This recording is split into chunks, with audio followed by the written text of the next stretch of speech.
इंग्लिशवाला चॅनलमध्ये आपलं सर्वांचं मनापासून खूप खूप स्वागत आहे. आज आपण या ठिकाणी बऱ्याच दिवसानंतर 10वी साठी बोर्ड एक्झामच्या दृष्टीनं आपण क्वेश्चन नंबर 1 मध्ये लँग्वेज स्टडी घेतलेला. क्वेश्चन नंबर 2A चा एक पॅसेज आपण त्या ठिकाणी घेतलाय. आज आपण क्वेश्चन नंबर 2B मध्ये कशा पद्धतीनं ऍक्टिव्हिटी त्या ठिकाणी सोडवायच्या याविषयी आपण पाहणार आहोत. तर मित्रांनो पहा, या ठिकाणी आपल्याला question number 2B read the following passage and do the activities 10 मार्कासाठीचा प्रश्न आहे. पण एक ध्यानात ठेवा, बरेच जण काय करतात रे, हे सगळं लिहून टाकतात. लिहायची गरज नाही, फक्त क्वेश्चन नंबर 2B आन्सर्स म्हणायचं. पहिली ऍक्टिव्हिटी आहे B1, जशीच्या तशी त्या ठिकाणी द्या. कम्प्लीट द फॉलोइंग टेबल, हे लिहायची काही गरज नाहीये. 2 मार्कासाठीची ऍक्टिव्हिटी आहे. तर मग आपल्याला काय करायचंय बघा, तर या ठिकाणी अटरन्सेस म्हणजे उच्चार. कोण म्हटलं, हु सेड, आणि टू हुम, कोण कोणास म्हटलं, अशा प्रकारची जर ऍक्टिव्हिटी आली तर बघा या ठिकाणी Meena, did you know Rakesh has come first in his school. Okay, आता कोण म्हटलं याच्यापेक्षा कोणाला म्हटलंय, तर इथं जर एखादं नाव या ठिकाणी आता मीना आलंय बघा, म्हणजे टू होमच्या जागी काय उत्तर येईल आपलं, मीना. कोणीतरी म्हटलंय, कोणाला म्हटलंय, मीनाला म्हटलंय, म्हणजे अर्ध्या मार्काचं आपलं झालं. आता कोण म्हटलंय बघा, तर पॅसेज मध्ये यायचं. I might say to her Meena, did you know Rakesh has come first in his school. हा इथं आपल्याला सापडलं. मग आता कोण म्हटलं, आय. मग आता काही जण काय करतात, आय सेड. मग तुमचा काही संबंध आहे का? आपला काहीही संबंध नाही. परंतु पॅसेज लिहिणारा जो आहे तो नॅरेटर लेडी केलेला ते पाहिजे नाही का. जरी त्याचं नाव माहित नसलं तर फक्त आपण आयच्या जागी, आय म्हणजे जो लिहिणारा आहे तो स्वतःविषयी आय वापरतो. मग लिहिणाऱ्याला इंग्लिशमध्ये काय म्हणतात रे, नॅरेटर किंवा द रायटर. लक्षात आलं. मग आता हा प्रश्न पहा, कोण म्हटलंय, नॅरेटर म्हटलंय. कोणाला म्हटलंय, मीनाला म्हटलंय. म्हणजे पहिल्यांदा ही जी ऍक्टिव्हिटी आहे हे अशीच्या अशी जेवढं दिलंय तेवढं तुम्हाला त्या ठिकाणी आखून घ्यायचंय, व्यवस्थित लिहून घ्यायचंय. आणि हे जे आपण अंडरलाईन केलेलं आहे हे त्याची उत्तर आहेत. मग द नॅरेटर अर्ध्या मार्काला आहे आणि मीना अर्ध्या मार्काला आहे. त्याच्यानंतर पहा, naturally his father is a school teacher. आता इथं बघा, मीनाज इमिजिएटली रिस्पॉन्स. मग मीनाचा रिस्पॉन्स म्हणजे मीनाचं उत्तर आहे. म्हणजे कोण म्हटलं, मीना. आणि कोणाला म्हटली तर नॅरेटरला. म्हणजे इथं नॅरेटर मीनाला म्हटली, इथं मीना नॅरेटरला म्हटली. म्हणजे इथं कॉन्व्हर्सेशन रॉबिंग मध्ये आहे. लक्षात आलं. ओके, तर या पद्धतीची ही जी ऍक्टिव्हिटी आहे ती फर्स्ट ऍक्टिव्हिटी आपल्याला या ठिकाणी दिलेली आहे. आणि परीक्षेमध्ये बघा, आता बरेच जण पॅसेज कोणता आला, अरे वा तुम्ही दिलेलाच पॅसेज आला. पॅसेजचं आपल्याला घेणं नाहीये. पुण्याला जायचंय, गाडी कोणती आहे त्याचं घेणं नाहीये, आपलं डेस्टिनेशन महत्वाचं आहे. आणि म्हणून याच्यानंतर पॅसेज कोणता येऊ द्या, तिथं जर ही ऍक्टिव्हिटी आली, complete the following, who sed आणि टू हुम, कोण कोणास म्हणालं, ही जर ऍक्टिव्हिटी आली तर ती कशी सोडवायची या पद्धतीने आपल्याला पाहिजे. उतार्यातल्या वळाची वळा लिहू नका, कारण आपण वर्षभर उतारे शिकतो आणि उतार्यामधले फक्त 2 पॅसेज तुम्हाला त्या ठिकाणी येतात आणि 2 कविता येतात. बाकीचं सगळं त्या ठिकाणी टेक्निकनं आपल्याला द्यायचंय. पेपर एकदम सोपा असतो. ओके, आता पहा, ही झाली फर्स्ट ऍक्टिव्हिटी 2 मार्कासाठी. आता सेकंड ऍक्टिव्हिटी जर आपण या ठिकाणी पाहिली तर बघा, आता डिस्क्राईब मीनाज कॅरेक्टर. ओके, आता आपल्याला मीनाचं कॅरेक्टर या ठिकाणी डिस्क्राईब करायचंय. मग मीनाच कॅरेक्टर, मग मीनाविषयी या ठिकाणी काय काय दिलेलं आहे, आपण या ठिकाणी काय केलेलं आहे बघा.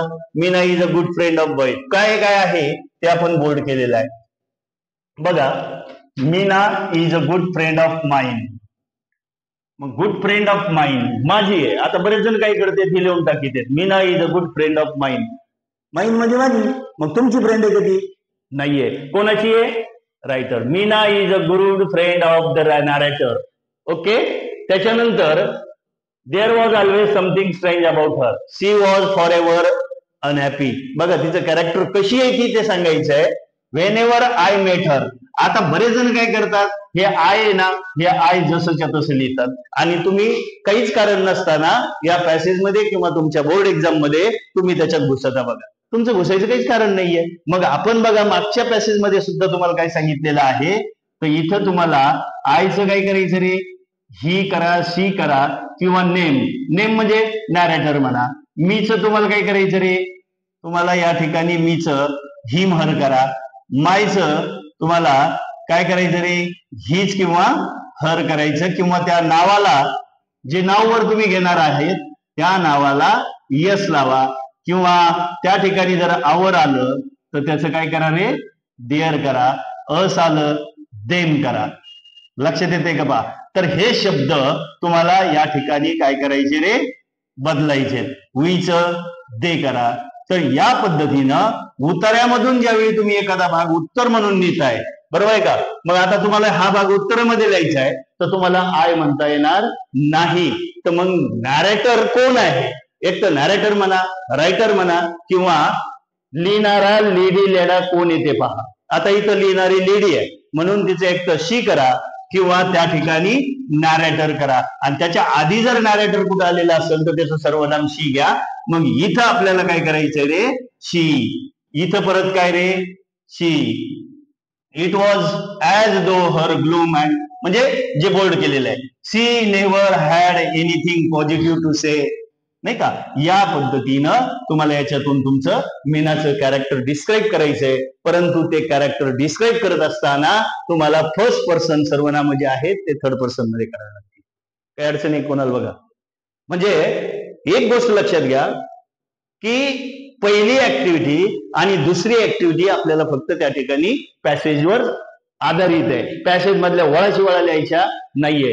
जरी तुम्ही पॅसेज मधून काही भाग त्या ठिकाणी घेत असाल तर त्याच्यामध्ये आलेले जे सर्वनाम आहे ते तुम्हाला थर्ड पर्सन करावे लागतील. हे सगळ्यात मोठं टेक्निक त्या ठिकाणी आहे. लक्षात येते का. ओके. आता इथून पुढे तुम्ही ज्यावेळी जाणार आहात पॅसेजची उत्तरं शोधण्यासाठी, त्यावेळी आपल्याला पॅसेजचा फक्त वापर त्या ठिकाणी करायचा आहे. पॅसेज कशाविषयी आहे आता पहा. फाइंड. इथं पहा, इथं जर तुम्हाला सांगितलं find from the passage the antonyms of, बऱ्याच जणांना याचा अर्थ माहित नसतो. सिनोनिम्स आणि अँटोनिम्स. अँटोनिम्सचा अर्थ काय रे, अपोजिट वर्ड्स जे आहेत, अपोजिट वर्ड्स आहेत. आणि ज्यावेळी तुम्हाला फ्रॉम द पॅसेज म्हटलं जाईल ना त्यावेळी पॅसेज मध्ये याचे अपोजिट तुम्हाला त्या ठिकाणी दिसतील. ओके. आता बॅड, बॅडचं पॅसेज मध्ये तुम्हाला गुड हा शब्द कुठेतरी असेल, हॅपीचं अनहॅपी आहे, नेव्हरचं ऑलवेज आहे, आणि ऑप्टिमिस्टिकचं पेसिमिस्टिक आहे. तर याच पद्धतीनं तुम्हाला फाइंड फ्रॉम द पॅसेज हे लिहित बसायची गरज नाही. कारण प्रश्न लिहून फालतू वेळ वाया घालू नका. कारण हा उरलेला वेळ आपल्याला पुढे रायटिंग स्किल मध्ये काम येतो. आणि म्हणून क्वेश्चन नंबर B3 आन्सर म्हणायचं. आणि या पद्धतीनं बॅड त्याचा पॅसेज मध्ये कोणता विरुद्धार्थी आहे, सिनोनिम्स दिलंय की अँटोनिम्स दिलंय ते आपल्याला इथं पाहायचंय. आणि प्रत्येक ऍक्टिव्हिटी A1 मध्ये कोणकोणत्या ऍक्टिव्हिटी येऊ शकतात, A2 मध्ये, A3 मध्ये आपण सेपरेट घेऊन येणार आहे. ग्रामर आपण त्या ठिकाणी सेपरेट घेणार आहोत. मग इथं बॅडचं गुड, नाही का. या पद्धतीनं जे विचारलंय ते मला त्यामध्ये पॅसेज मध्ये शोधायचे. ओके. आता त्याच्यानंतर पहा पुढचा प्रश्न आहे. पुढचा प्रश्न काय रे, डू ऍज डायरेक्टेड. काय आहे, डू ऍज डायरेक्टेड. हे परत लिहित बसायची गरज नाही. 2 मार्कासाठी आहे. ग्रामरचे 2 वाक्य त्या ठिकाणी आपल्याला दिलेले आहेत. मग आता पहा डू ऍज डायरेक्टेड मध्ये पहिलं वाक्य या ठिकाणी दिलेलं आहे, Shweta is a very beautiful girl. आता तुम्हाला प्रश्न कळला पाहिजे. जर प्रश्नच नाही कळला तर अंदाजे उत्तरापर्यंत जायचं नाही. तर या ठिकाणी बघा, choose correct alternative of exclamatory sentence. एक लक्षात घ्या, एक्सक्लेमेटरीवर आपण सेपरेट व्हिडिओ त्या ठिकाणी चॅनलला आपल्या आहे. एक्सक्लेमेटरीवर जा आणि तिथं आपण काय दिलेलं आहे बघा की पहिल्यांदा a very, very, LY, must, so, and या 7 जणी आहेत. आणि त्यापैकी आपल्याला कोणती पसंत आहे ती आपल्याला पाहिजे आहे. आणि तिथून लाईन मारून नंबर 1 द्यायचा आहे आणि इकडे सुद्धा नंबर 2 द्यायचा आहे. त्याच्यानंतर काय सांगितलेलं आहे, अवेरीचे पापा आहे वॉटर. मग पापा बोलवायचे. पापा बोलवले की खकान होणार. मग इथं हिचे पापा आपल्याला बोलवायचे. ओके. आणि नंबर 3 असला, मध्यस्थी जर असेल तर 3 नंबर द्या, नसला तर नसला. आणि आपलं उत्तर काय झालं रे, 1 आणि 2 आणि एक्सक्लेमेटरी. मग 1 म्हणजे कोण रे, व्हॉट अ ब्युटिफुल गर्ल. 2 म्हणजे कोण रे, श्वेता इज. आणि लास्टला मंगळसूत्र म्हणजे एक्सक्लेमेटरी मार्क असलं पाहिजे. आणि असं या 4 पर्यायामधून जे असणार आहे ते आपलं उत्तर आहे. मग बघा आता इथं पहिल्यांदा काय करायचं, इथं पहा इथं हे 4 पर्याय आहेत ना, याच्यातला एक एक पर्याय कमी करायचा जो आपलं उत्तर नाहीये. म्हणजे आपल्या उत्तराची सुरुवात कशाने होणार आहे? व्हॉट. मग याची सुरुवात हाऊन झाली, हे आपलं नाहीये. राहिले किती आता? एक एक कमी करत चालायचा. What a beautiful girl Shweta is. What a beautiful girl Shweta was. इथं इज आहे आणि इथं वॉज दिलेलं आहे, म्हणजे हा पण आपला पर्याय नाहीये. इथं व्हॉट अ ब्युटिफुल गर्ल इथपर्यंत बरोबर आहे, पण इज श्वेता आहे, म्हणजे इज इकडे आलंय, श्वेता इकडे आलंय, म्हणजे हा पण आपला पर्याय नाहीये. म्हणजेच आपला पर्याय कोणता आहे रे? What a beautiful girl. बघ, what a beautiful girl Shweta is आणि एक्सक्लेमेटरी मार्क. हे झालं आपलं उत्तर. आणि अशा पद्धतीचे आणखी त्या ठिकाणी तुम्ही व्हिडिओ पाहून त्या ठिकाणी सोडवू शकता. ओके, चॅनल मध्ये जा, तुम्हाला या गोष्टी त्या ठिकाणी कळतील. सगळं ग्रामर आपण परत एकदा सेपरेटही घेऊन येणार आहोत. त्याच्यानंतर मित्रांनो पहा, पुढं काय दिलंय तुम्हाला? दुसरा प्रश्न याच्यामध्ये बघा आता. काय दिलंय? Meena is an LIC officer. Frame a WH question to get underline part as an answer. म्हणजे हा अंडरलाईन केलेला भाग उत्तर यायला पाहिजे आणि असा प्रश्न बनवा. तर आपल्याला युट्यूबला फ्रेम WH क्वेश्चन त्या ठिकाणी दिलेला आहे. किंवा परत एकदा पहा, तुम्हाला पहिल्यांदा काय करायचंय, आधी लगेच याच्यापर्यंत जायचं नाहीये. कशापर्यंत जायचं नाहीये? उत्तरापर्यंत जायचं नाहीये. आधी उरलेला भाग येऊन प्रश्नचिन्ह द्यायचंय. बघा, मग आता उरलेला भाग कोणता आहे रे आपला? मीना इज. मग हा बघ, मी काय केलंय, जो मीना इज आणि प्रश्नचिन्ह. काही अडचण आहे इथपर्यंत पहा.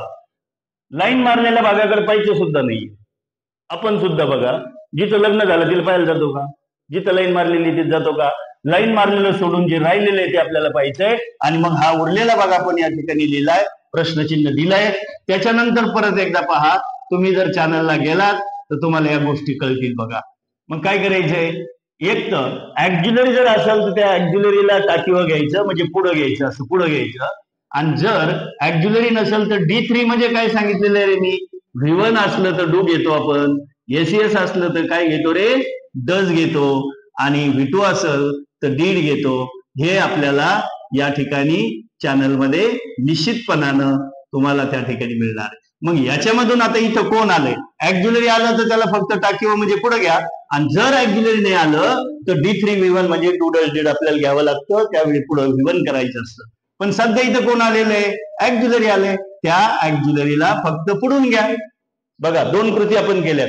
उरलेला भाग घेतलाय, ऍक्झिलरी आलं होतं त्याला इकडून घेतलंय, कोणाला काही अडचण आहे का? बघा, त्याच्यानंतर आपल्याला एक असा WH वर्ड ठेवायचा आहे, एक WH वर्ड असं ठेवायचा आहे की जो विचारल्यानंतर, जो इथं ठेवल्यानंतर आपल्याला हे उत्तर मिळणार आहे.